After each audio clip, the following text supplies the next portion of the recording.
প্রিয় দর্শক মণ্ডলী, উত্তরায় দিয়াবাড়ি যে বিমানটি বিধ্বস্ত হয়েছিল, আসলে কি হয়েছিল সেদিন পাইলট তৌকির ইসলাম সাগরের সাথে?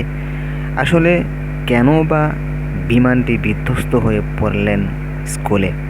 এই বিষয়ে চাঞ্চল্যকর তথ্য থাকছে আজকের এই ভিডিওতে, তাই না টেনে চ্যানেলটিকে সাবস্ক্রাইব করে একটি লাইক করে শেষ পর্যন্ত দেখতে থাকুন। Traffic. Engine 1, fire. EB, can I save it? 21 July সকালটা ছিল অন্যান্য দিনের মতোই বেশ শান্ত। এটি ছিল ফ্লাইট লেফটেন্যান্ট তৌকিরের প্রথম মিশন। ছোট্ট একটা মিশন, 15 থেকে 20 মিনিটের। এটা কোনো যুদ্ধ ছিল না, কোনো সিমুলেশনও না, একটা রুটিন ট্রেনিং মিশন। আর সেই মিশনের পাশেই দাঁড়িয়েছিলেন তার কমান্ডিং অফিসার, রেডিও হাতে সরাসরি চোখ রাখছিলেন নিজের ছাত্রের প্রতিটি মুভমেন্টে।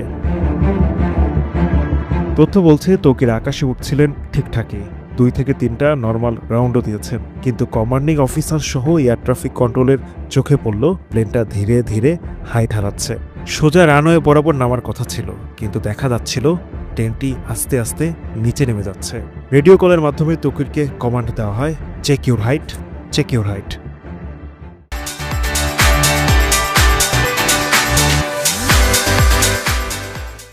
তৌকির রজার বলেছিলেন, মানে বুঝেছেন। হয়তো সামান্য নামতে গিয়ে আবার উঠবেন ভেবেছিলেন সবাই, কিন্তু না, প্লেনটা নামছেই। সেই কমান্ডিং অফিসার যিনি তাকে ক্লিয়ার করেছিলেন শেষ চিৎকারটা দিলেন, ইজেক্ট, ইজেক্ট। কিন্তু তৌকির চুপ, কোনো উত্তর নেই। আমরা হলিউড বলিউড সিনেমায় দেখি ইজেকশনের পর পাইলট প্যারাশুটে ভেসে বেড়ায়, কিন্তু বাস্তব অনেক বেশি নিষ্ঠুর। ইজেকশন সিস্টেমের প্রক্রিয়া খুবই জটিল। মাত্র 3 সেকেন্ডের মধ্যে সবকিছু ঘটে। একটা ছোট্ট রকেট সিটটাকে তুলে দেয় 200 থেকে 250 ফুট উপরে, তারপর প্যারাশুট খুলে যায়। এই পুরো সময়টায় পাইলটের শরীরে পড়ে ভয়ঙ্কর চাপ, প্রায় 14 থেকে 16 জি ফোর্স, যেটা একজন মানুষের শরীরের জন্য স্বাভাবিক নয়। অনেক সময় মেরুদণ্ড ভেঙে যায়, পাইলট জ্ঞান হারিয়ে ফেলেন। আর যদি প্লেনটি খুব নিচুতে থাকে অথবা ভেতর থেকেই কেউ আহত হন, তাহলে ইজেকশনের পরও মৃত্যু এড়ানো যায় না। সিসিটিভি ফুটেজে দেখা গেছে একেবারে শেষ মুহূর্তে ইজেক্ট করেছিলেন তৌকির। হয়তো সেই শেষ 10 সেকেন্ড লড়াই করেছিলেন, হয়তো রেডিওতে উত্তর দেওয়ার সময়টাই পাননি, হয়তো ইজেক্ট করার চেষ্টা করেছিলেন, কিন্তু তখন খুব বেশি দেরি হয়ে গেছে, বা হয়তো পেশাদারিত্বের দায়ে শেষ মুহূর্ত পর্যন্ত প্লেনটাকে বাঁচাতে চেয়েছিলেন। অথচ আমরা শুনেছি শুধু একটাই শব্দ, ইজেক্ট, ইজেক্ট, আর তারপর নিস্তব্ধতা।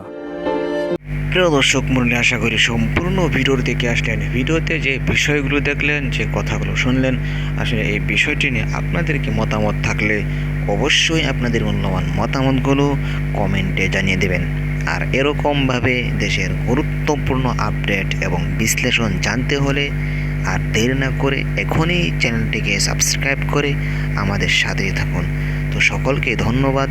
আবারও দেখা হচ্ছে অন্য ভিডিওতে। সেই পর্যন্ত সকলেই ভালো থাকুন, সুস্থ থাকুন। আসসালামু আলাইকুম ওয়া রাহমাতুল্লাহ।